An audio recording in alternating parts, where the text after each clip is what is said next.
DSC preparation కి మిగిలిన తక్కువ సమయాన్ని డిఎస్సి 2024 యాప్ లేదా DSC2024.com తో జాబ్ ని సాధించండి.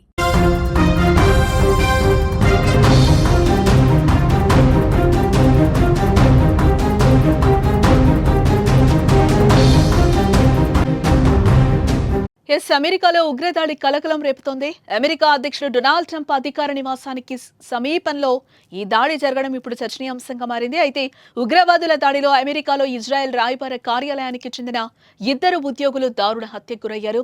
రాజధాని వాషింగ్టన్ డీసీలోని జూయిస్ మ్యూజియం సమీపంలో నిన్న రాత్రి దుండగులు వారిపై కాల్పులకు తెగబడ్డారు. దీంతో ఆ 2 ప్రాణాలు కోల్పోయారు.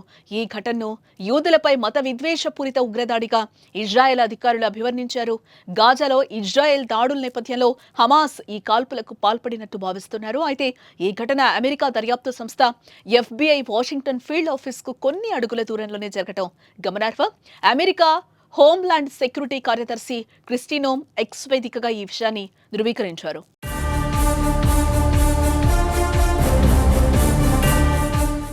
మరోపక్క ఉగ్రదాడిపై పూర్తి స్థాయిలో దర్యాప్తు కొనసాగుతోందని, ఫెడరల్ స్థానిక పోలీసు విభాగాలు కలిసి విచారణ జరుపుతున్నాయని క్రిస్టోనమ్ తెలిపారు.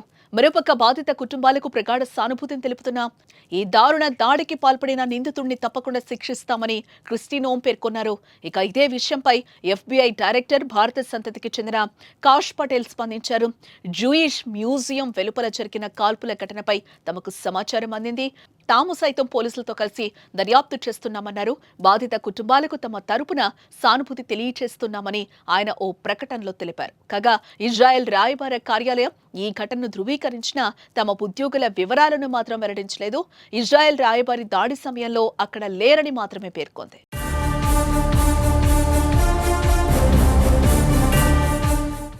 ఇదిలా ఉంటే కాల్పుల అనంతరం ముష్కరులు ప్రే పాలస్తీనా నినాదాలు చేసి అక్కడికక్కడే తీవ్ర ఉద్రిక్తతను నెలకొల్పారు.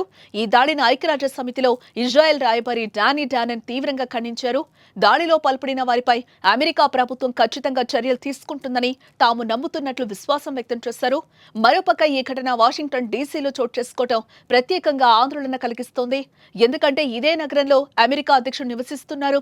భద్రతా పరంగా అత్యంత కట్టుదిట్టంగా ఉండే ప్రాంతంలో ఇలాంటి ఉగ్రదాడి జరగడం అక్కడి భద్రతా వ్యవస్థపై ప్రశ్నల్ని లేవనెత్తుతోంది.